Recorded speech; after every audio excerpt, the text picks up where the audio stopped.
video, we will focus on learning demand. And so before I talk about demand, so we already defined what is the demand. But here we want to learn the general characteristic of demand. So before I introducing the law of demand, and I want you to think about your own behaviors. So for instance, you love playing computer games. And so let's see the computer game store said today they will give 10% discount for all the games. So what's going to happen for your purchasing behavior? So I'm sure if you are super interested in playing computer game, so once you know the information for the discount, and you might rush to the store to purchase a bunch and store it and put it back because you know it's a good deal and you want the price going down, you try to get more product. And the same idea, if you see in the grocery store, they lower the price of the product. Usually, it will end up more people to purchase that product. So they actually, how the consumer responding to the price is how we define the law of demand. So for the law of the demand, is in a given time period, as I mentioned before, time is very important. So the quantity demanded of a good increases as its price falls, ceteris paribus, and vice versa.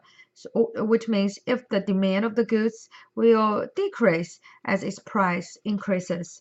So I give you a few seconds to think about, does this make sense to you? Yes, it is, right? When the price goes up and then you know it's too expensive, so we have less people you can buy less product. If the price goes down, given your income, you can buy more product. So that is the law of the demand for individual. So if we try to implement the law of demand for the whole market, the same idea, when the price goes up, so which means we have less people can afford the product, so we have less people to buy the product, so the less demand. And keep in mind the demand is willingness and able to buy. So the ability to buy is also very important. So for instance, if the price goes down, so then we have more consumer can afford the product, so that we can observe the demand will increase. So this is pretty much stating what we're already seeing, called the law of the demand. So when you're learning econ class, besides understand the concept, do a little bit of math calculation, you also have to know how to using the chart to help you to do the analysis. So here I will introducing our demand curve, the demand curve. So since the price and the quantity demand have the inverse relationship, which means one increase, another one will decrease, and one decrease, another one will increase. So they always go the opposite direction. That's called inverse relationship. So we just discussed the law of the demand.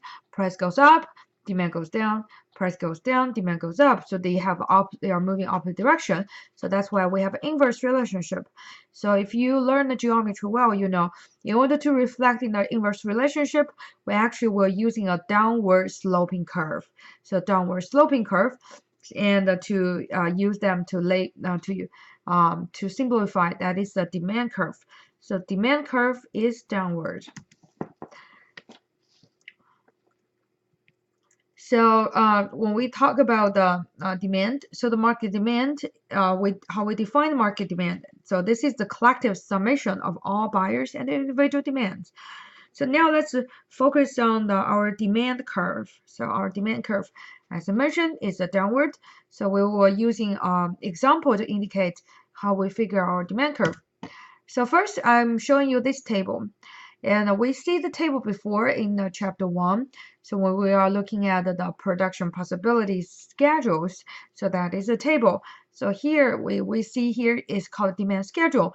So the demand schedule is not reflecting the market price you currently purchasing the product, because later we'll mention for the market price, it's decided by both parties, both business and the consumers.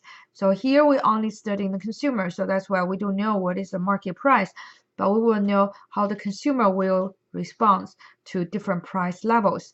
So for instance, if the price is 50, so if the price is 50 and the quantity demanded is 1, so which means we only have 1 people needed, or if we are talking about individual demand, that means you only can afford 1 product.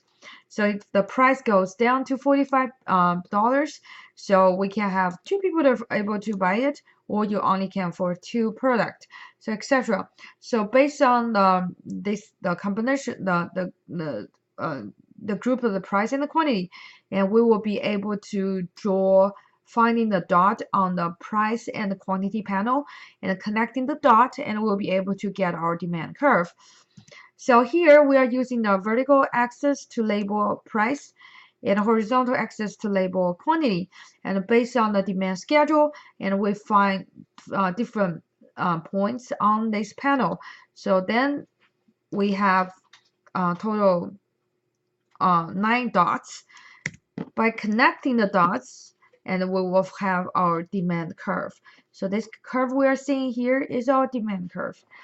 So now my question is, do you think for each individual or for the individual market, the demand curve will always be the same? Yes, obviously it is not. It is not. So think about when you are knowing some, if you like, for instance, you like certain fruits, some fruits, and then you want to buy it, so you are facing certain demand of schedule you're facing, and you can draw the demand curve. So now I want to let you know there's a piece of new information coming in. They said if you keep eating that kind of fruit, actually you're more likely to get cancer. So then what gonna be your next decision in terms of purchasing this fruit? So I'm sure many of you will say, oh, I will give up buying it because it's related to the cause of the cancer. So what does that mean, and how will that reflect on our demand curve? So that means it is not just moving along the curve. So when you're moving along this curve, that means your price change and how the demand respond. What we are talking about is consumers' preference change. So if we see consumer preference change, especially the example I'm showing you, they become less favorable about the product. So what you are expecting is the demand itself will decrease. So every time if you know that factor will decrease the demand, our curve we're seeing here will shift to the left. Shift to the left. So now let's study more about shifting the curve. Shifting to the left or right, we want to see what actually going to causing the shifting of the demand curve or changing the demand. So here are the possible factors to affecting our demand curve. Taste, income.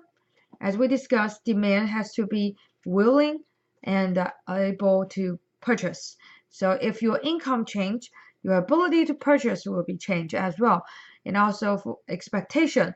So the expectation for the taste, expectation for the price, and expectation for the income, both of them will affect your demand curve.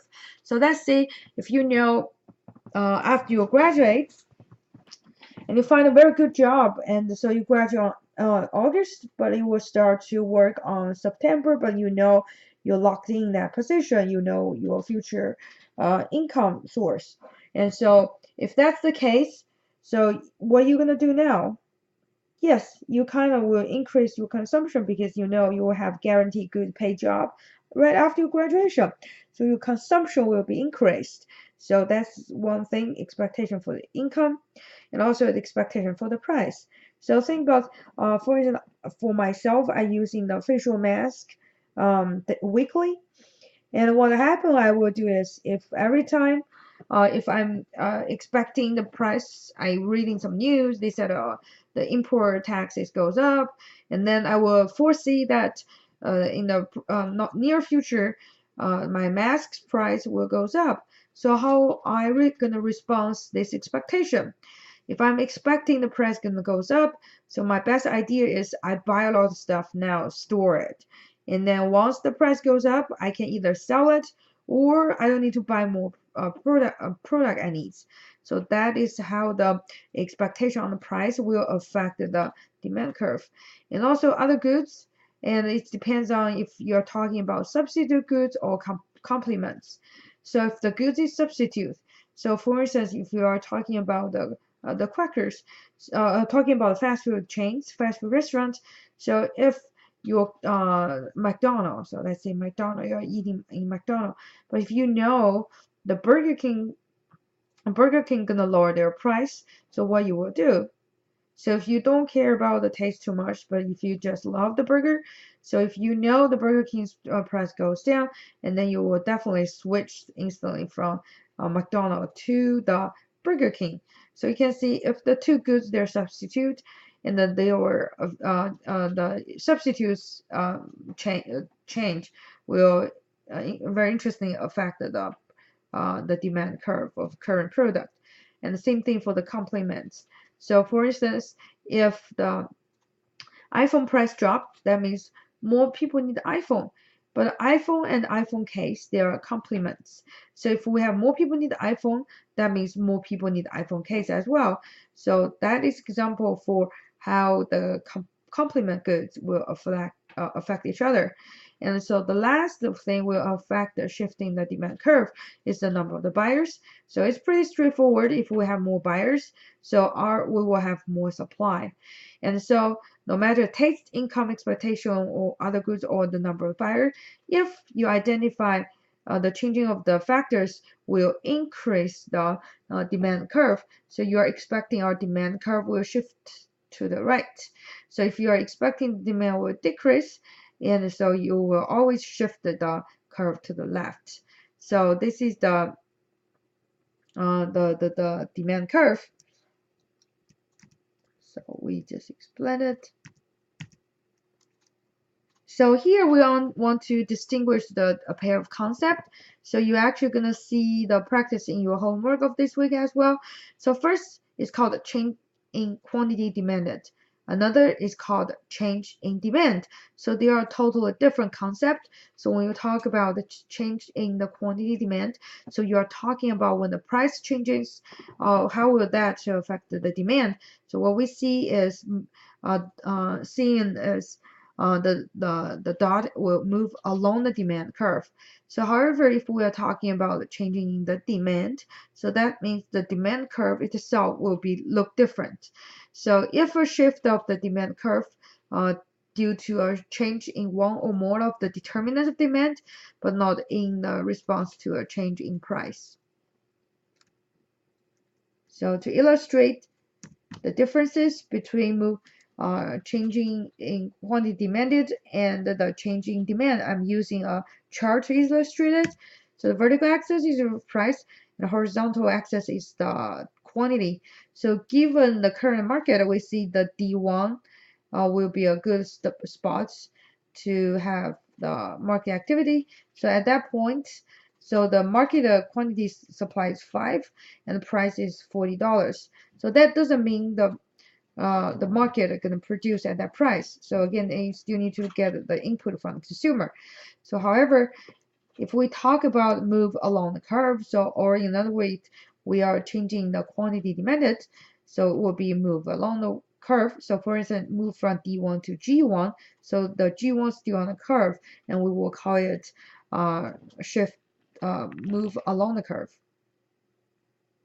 And so in terms of shifting to the curve, so the compare with the orange line, and the blue line is on the right hand side, so that means the demand itself is increasing. So the demand itself is increasing.